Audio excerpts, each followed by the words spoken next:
नमस्कार दोस्तों, आप सभी का स्वागत है हमारे चैनल पर। और आज मैं आप सभी के लिए लेकर आई हूँ सावन सोमवार के दूसरे दिन माँ पार्वती की कथा। पुराणों के अनुसार भगवान ब्रह्मा के मानस पुत्रों में से एक प्रजापति दक्ष कश्मीर घाटी के हिमाचलीय क्षेत्र में रहते थे। प्रजापति दक्ष की दो पत्नियां थीं, प्रसूति और वीणी। प्रसूति से दक्ष की 24 कन्याएं जन्मी और वीणी से 7 कन्याएं। इस तरह दक्ष की 84 पुत्रियां और हजारों पुत्र थे। राजा दक्ष की पुत्री सती की माता का नाम प्रस्तुति। यह प्रस्तुति स्वयं भुवनु मनु की तीसरी पुत्री थी।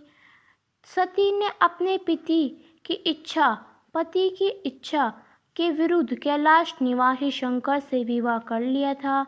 सती ने अपना पिता की इच्छा के विरुद्ध रुद्र से विवाह किया था।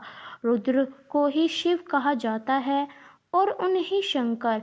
पार्वती शंकर के 2 पुत्र और 1 पुत्री हैं।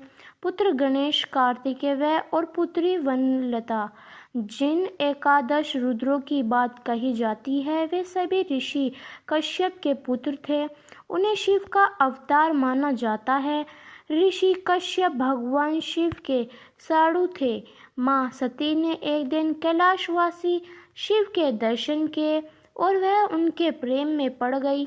लेकिन सती ने प्रजापति दक्ष की इच्छा के विरुद्ध भगवान शिव से विवाह कर लिया। दक्ष इस विवाह से संतुष्ट नहीं थे, क्योंकि सती ने अपनी मर्जी से एक ऐसे व्यक्ति से विवाह किया था जिसकी वेशभूषा और शक्ल दक्ष को कतई पसंद नहीं थी और जो अन्याय था। दक्ष ने एक विराट यज्ञ का आयोजन किया, लेकिन उन्होंने अपने दामाद और पुत्री को यज्ञ में निमंत्रित नहीं भेजा।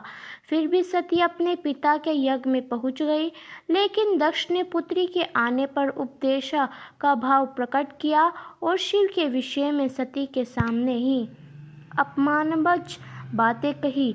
सती के लिए अपने पति के विषय में अपमानजनक बातें सुनना हृदय विदारक और घोर अपमानजनक था।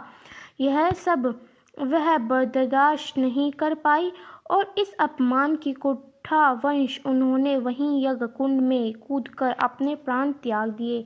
सती को दर्द इस बात का भी था कि वह अपने पति के मन ना करने के बावजूद इस यज्ञ में चली आई थी और अपने दक्ष शक्तिशाली दक्ष महावीरा रूप बताकर डराकर पति शिव को इस बात के लिए विवश कर दिया था कि उन्हें सती को वहां जाने की आज्ञा देनी पड़ेगी। पति के प्रति खुद के द्वारा किए गया ऐसा व्यवहार और पति द्वारा पति का किया गया अपमान सती बर्दाश्त नहीं कर पाई और यज्ञ कुंड में कूद गई। बस यही से सती के शक्ति बनने की कहानी शुरू होती है। दुखी हो गए शिव जब यह खबर सुनते ही शिव ने वीरभद्र को भेजा, जिसने दक्ष का सिर काट दिया। इसके बाद दुखी होकर सती के शरीर को अपने सिर पर धारण कर शिव ने तांडव नृत्य किया।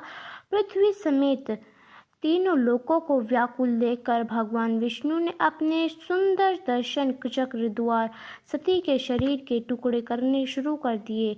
शक्तिपीठ इस तरह सती के शरीर का जो हिस्सा और धारण किए गए आभूषण जहाँ जहाँ गिरे वहाँ वहाँ शक्तिपीठ अस्तित्व में आ गए।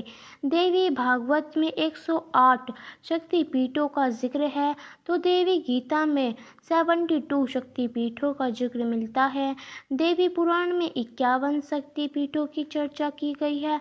वर्तमान में भी 51 शक्तिपीठ ही पाए जाते हैं, लेकिन कुछ शक्तिपीठों का पाकिस्तान, बांग्लादेश और श्रीलंका में होने के कारण उनका अस्तित्व खतरे में है। तो हमने आपको बताया सावन के दूसरे दिन में माँ पार्वती की कहानी। आपको ये कहानी कैसे लगी हमें कमेंट कर ज़रूर बताएं और अंत तक हमारे साथ बने रहने के लिए आप सभी का बहुत बहुत धन्यवाद।